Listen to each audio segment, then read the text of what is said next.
നമസ്കാരമുണ്ട് പ്രിയരെ. ഇന്ന് ഞാൻ പറയാൻ പോകുന്ന പുതിയ കഥയിലേക്ക് എല്ലാവർക്കും സ്വാഗതം. അപ്പ എനിക്ക് ഈ വിവാഹം വേണ്ട, എനിക്കിത് ഇഷ്ടമല്ല. അതെ, അത് നീയല്ല തീരുമാനിക്കുന്നത്. വലിയതറയിൽ ഏലിയാസിന് ഒറ്റ തന്തയുള്ളൂ, ഒറ്റ വാക്കും. അയാൾ ദേഷ്യത്തിലായിരുന്നു. നീ അപ്പുറത്തെങ്ങാനും പോവെണ്ണേ.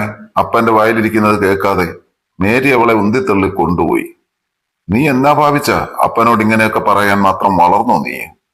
അമ്മച്ചി, അമ്മച്ചിയെങ്കിലും എന്നെ ഒന്ന് മനസ്സിലാക്ക്.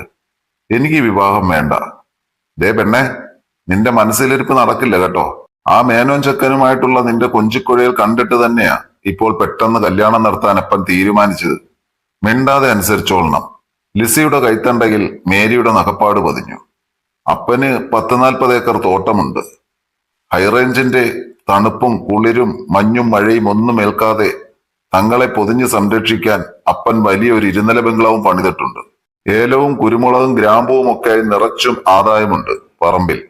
സ്ഥിരം പണിക്കാരും അവർക്ക് താമസിക്കാൻ ചെറിയ കെട്ടിടങ്ങളും അപ്പൻ പണികഴിപ്പിച്ചിട്ടുണ്ട്. ഒറ്റപ്പെടലിന്റെ നടുവിലായിരുന്നു ജീവിതം. രാവിലെ തോട്ടത്തിലേക്ക് ജോലിക്കാർക്കൊപ്പം പോകുന്ന അപ്പൻ, വീട്ടുജോലിക്കാർക്ക് നിർദ്ദേശം നൽകി അവരെ പേടിപ്പിക്കുന്ന അമ്മച്ചി. ഒരു സഹോദരനുള്ളത് നാട്ടിലല്ല, ബാംഗ്ലൂരിൽ പഠിക്കുന്നു. അല്ലെങ്കിലും ഇച്ചായൻ ഇവിടെ ഉണ്ടെങ്കിലും അധികം സംസാരമൊന്നുമില്ല ആരെടുത്തും. രാവിലെ വണ്ടിയും എടുത്ത് സുഹൃത്തുക്കളോടൊപ്പം പുറത്തു പോകും. തോട്ടത്തിൽ ഈ ഒരൊറ്റ വീട് മാത്രമേ ഉള്ളൂ. പിന്നെ ആരാണ് കൂട്ടുകൂടാനുള്ളത്? ഒന്നും മിണ്ടാൻ പോലും ആരുമില്ലാത്ത ലില്ലിയുടെ ജീവിതത്തിലേക്കാണ് അവൻ വന്നത്. ശ്രീകാന്ത്. തോട്ടത്തിൽ പണിക്ക് വന്ന മേനോൻ ചേട്ടന്റെ മകനാണ് ശ്രീകാന്ത്. 2 കൊല്ലമേ ആയിട്ടുള്ളൂ അവർ ഇവിടെ വന്നിട്ട്. അവൻ എന്നോട് ഒരുപാട് തമാശകൾ പറയും, ഒത്തിരി ചിരിപ്പിക്കും. ഞങ്ങൾ പട്ടമുണ്ടാക്കി കുന്നിന്റെ മുകളിൽ പോയി പറത്തും. കാറ്റിന്റെ കൈകളിലേറി പട്ടം പറന്നു പൊങ്ങുന്ന കാഴ്ചയൊന്ന് കാണേണ്ടത് തന്നെയാണ്. ദൂരെ ഡാം തുറന്നു വിടുമെന്ന മുന്നറിയിപ്പുമായി സൈറൺ മുഴങ്ങുമ്പോൾ ഞങ്ങൾ ഓടും. ഷട്ടർ തുറക്കുമ്പോൾ ഇരമ്പിച്ചാടുന്ന വെള്ളം കാണാൻ എന്തൊരു ചേലായിരുന്നു. എന്റെ മുഖത്ത് ചിരിക്കു വേണ്ടി അവൻ എന്തും ചെയ്യും. എപ്പോഴോ അവൻ എന്റെ ഹൃദയത്തിൽ കൂടുകൂട്ടി. അവനായിരുന്നു എന്റെ ലോകം. പക്ഷെ ഒരു തോട്ടം തൊഴിലാളിയുടെ മകനുമായിട്ടുള്ള സൗഹൃദം അമ്മച്ചിക്ക് തീരെ ഇഷ്ടമായില്ല. അമ്മച്ചിയുടെ കണ്ണുകൾ സദാസമയവും തന്റെ പിന്നാലെയായി. പഴയതുപോലെ ശ്രീയെ കാണാനും മിണ്ടാനും ഒന്നും പറ്റില്ല. കാണാതെ ഇരുന്നപ്പോഴാണ് തമ്മിലുണ്ടായിരുന്ന സ്നേഹത്തിന്റെ ആഴം പരസ്പരം മനസ്സിലായത്.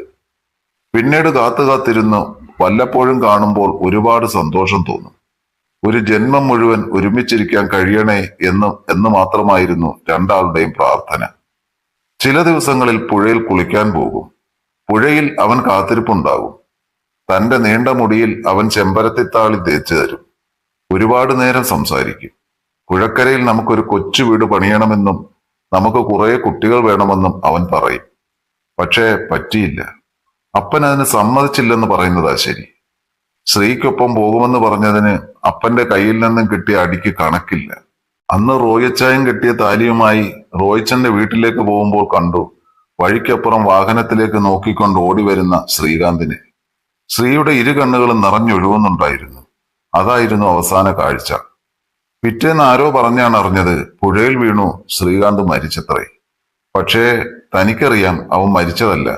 ഈ ലിസി കൂടെയില്ലാത്ത ഒരു ജീവിതം അവന് വേണ്ടെന്ന് തോന്നി. അങ്ങനെ അത് അവൻ അവസാനിപ്പിച്ചതാണെന്ന്. ഒരു 18-കാരിക്ക് അന്ന് ഒന്നിനും കഴിഞ്ഞില്ല. അന്നൊരല്പം ധൈര്യം കിട്ടിയിരുന്നെങ്കിൽ അവനോടൊപ്പം ലോകത്തിന്റെ ഏതെങ്കിലും ഒരു കോണിൽ ജീവിക്കാമായിരുന്നു. അവന്റെ കുഞ്ഞുങ്ങളെ പെറ്റു വളർത്താമായിരുന്നു. ജീവിക്കാൻ കഷ്ടപ്പെടേണ്ടി വന്നാലും രാത്രിയിൽ അവന്റെ കൈകളിൽ ഏറ്റവും സമാധാനത്തോടെ തലചായ്ക്കാമായിരുന്നു. വിവാഹം കഴിഞ്ഞ് കുറച്ചു മാസങ്ങൾക്ക് ശേഷം റോയിച്ചനോടൊപ്പം വിദേശത്തേക്ക് പറിച്ചു നട്ടതോടെ താൻ വല്ലാതെ ഒറ്റപ്പെട്ടു. റോയിച്ചനെ സ്നേഹിക്കാൻ തനിക്ക് അറിയില്ലായിരുന്നു. താൻ എപ്പോഴും അവനെ മാത്രമേ സ്നേഹിച്ചിരുന്നുള്ളൂ, തന്റെ ശ്രീകാന്തിനെ. എപ്പോഴൊക്കെയോ സംഭവിച്ചു പോയ ഇണചേരലിൽ റോയിച്ചൻ തൃപ്തനായിരുന്നില്ല. എങ്കിലും പരാതി പറഞ്ഞില്ല. ഇണചേരാൻ പ്രണയം വേണ്ടെന്നറിഞ്ഞത് റോയിച്ചന്റെ കൂടെ ജീവിക്കാൻ തുടങ്ങിയതിൽ പിന്നെയാണ്. അതിനിടയിൽ മോൻ ജനിച്ചു. റോയിച്ചൻ ജോലിക്ക് പോയി കഴിഞ്ഞാൽ പിന്നെ താനും മോനും മാത്രം. അവൻ വളരുന്നതുവരെ അവന്റെ ചിരിയും കൊഞ്ചലും കണ്ടിരിക്കും. അവൻ പഠിക്കാൻ പോയി തുടങ്ങിയപ്പോൾ മുതൽ വീണ്ടും ഒറ്റപ്പെടൽ തുടങ്ങി. അതിനിടയിൽ റോയിച്ചൻ കാദർ എന്നൊരു സ്ത്രീയുമായി പ്രണയത്തിലായി. അതറിഞ്ഞപ്പോൾ ആശ്വാസമാണ് തോന്നിയത്. തനിക്കറിയാം ഈ കാദറിനെ. അത്രയ്ക്കൊരു ആഞ്ഞ സാധനം. തടിച്ചു കൊഴുത്ത് ടൈറ്റ് ചുരിദാറിൽ തുള്ളിത്തുളുമ്പുന്ന ആ പിന്നഴകും അങ്ങനെ എല്ലാം. ആര് കണ്ടാലും ഒരു വട്ടമല്ല, ഒരു 10 വട്ടമെങ്കിലും നോക്കി നിന്നു പോകും. പിന്നെ റോയിച്ചനെ കുറ്റം പറയാൻ പറ്റത്തില്ലല്ലോ. ഭർത്താവിന്റെ അവിഹിതം അറിഞ്ഞ് സന്തോഷിച്ച ആദ്യത്തെ ഭാര്യ താനായിരിക്കും. റോയിച്ചൻ ഒരു സാധാരണ പുരുഷനാണ്. സ്നേഹിക്കപ്പെടാൻ, കാമിക്കപ്പെടാൻ ഏറെ കൊതിയുള്ള ഒരു മനുഷ്യൻ. എന്നാൽ ആ മനുഷ്യനെ സ്നേഹിക്കാൻ തനിക്കൊരിക്കലും കഴിഞ്ഞിട്ടില്ല.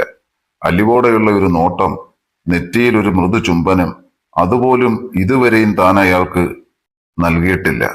ഖാദറിനെ കുറിച്ച് താൻ അറിഞ്ഞുവെന്ന് റോയിച്ചന് മനസ്സിലായതുകൊണ്ടാകും വല്ലപ്പോഴുമുള്ള സംസാരം തന്നെ തങ്ങൾക്കിടയിൽ കുറഞ്ഞു വന്നു. ഒരു മനുഷ്യന്റെ മുഴുവൻ സ്വപ്നങ്ങളെയും അയാളുടെ ഉള്ളിലെ മോഹങ്ങളെയും പാടെ തകർത്തു കളഞ്ഞ ഒരു മോശം ഭാര്യയായിരുന്നില്ലേ താൻ? സന്തോഷവും സ്നേഹവും നിറഞ്ഞ ഒരു കുടുംബം ഉണ്ടാക്കാനല്ലേ അയാൾ തന്നെ വിവാഹം ചെയ്തത്? എന്നിട്ടും നല്ലൊരു ഭാര്യയാവാൻ തനിക്ക് കഴിഞ്ഞില്ല. ഈ ജന്മം അതിന് കഴിയുകയുമില്ല. ഞങ്ങൾ നല്ല ദമ്പതികളായിരുന്നില്ലെങ്കിലും ഞാനൊരു നല്ല അമ്മയായിരുന്നു. റോയിച്ചൻ നല്ലൊരു അച്ഛനും. മകൻ 20 വയസ്സായപ്പോൾ അവൻ തുടർ പഠനത്തിനായി മറ്റൊരിടത്തേക്ക് ചേക്കേറി. അതോടെ എനിക്കും റോയിച്ചനും ഇടയിലുള്ള മൗനത്തിന്റെ കനമേറി വന്നു. എനിക്കെന്റെ ശ്രീകാന്തിനെ മാത്രമേ സ്നേഹിക്കാനാകൂ. രതിയുടെ നീലജാലകങ്ങൾ തുറന്ന് അവനെ മാത്രമേ അകത്തേക്ക് ക്ഷണിക്കാനാകൂ. എന്റെ ശ്രീ, നീ അറിയുന്നുണ്ടോ ഞാൻ ഇവിടെ ഉരുവുന്നത്? നീ ഏത് ലോകത്തിലാണ് എന്നെ കാത്തിരിക്കുന്നത്? കടുത്ത ഒറ്റപ്പെടലിൽ നിന്നും ഒരു മോചനത്തിനായാണ് ചിത്രം വരയ്ക്കാൻ തുടങ്ങിയത്. പുഴക്കരയിൽ ആരെയോ കാത്തിരിക്കുന്ന ഒരു പെൺകുട്ടിയുടെ ചിത്രമാണ് ആദ്യം വരച്ചത്. പിന്നീട് കാണുന്ന എല്ലാ പേപ്പറുകളിലും ലിസി ചിത്രങ്ങൾ വരച്ചു തുടങ്ങി. പതഞ്ഞൊഴുകുന്ന പുഴയുടെ ചിത്രങ്ങൾ മാത്രം എല്ലായിടത്തും നിറഞ്ഞു. പതിയെ പേപ്പറുകൾ ഉപേക്ഷിച്ചവൾ ഭിത്തിയിൽ വരയ്ക്കാൻ തുടങ്ങി. അവളുടെ മുറിയിലെ ഭിത്തിയിൽ നിറയെ നീണ്ടും വളഞ്ഞും ചില നേരങ്ങളിൽ കുത്തിയൊലിച്ചും രൗദ്രഭാവത്തോടെയും ഒഴുകുന്ന നദിയുടെ ചിത്രങ്ങൾ നിറഞ്ഞു. ആ മുറിയിൽ ഒറ്റയ്ക്കിരുന്നവൾ പുഴയുടെ ഭംഗി ആസ്വദിച്ചു. അവളുടെ ആ പ്രവർത്തികൾ റോയിച്ചനിൽ വല്ലാത്ത ആശങ്ക ഉണ്ടാക്കി. നാട്ടിൽ പോകാൻ തീരെ ഇഷ്ടമില്ലാത്ത ലിസിയെ നിർബന്ധിച്ചാണ് മുൻപൊക്കെ നാട്ടിൽ കൊണ്ടുപോയിരുന്നത്.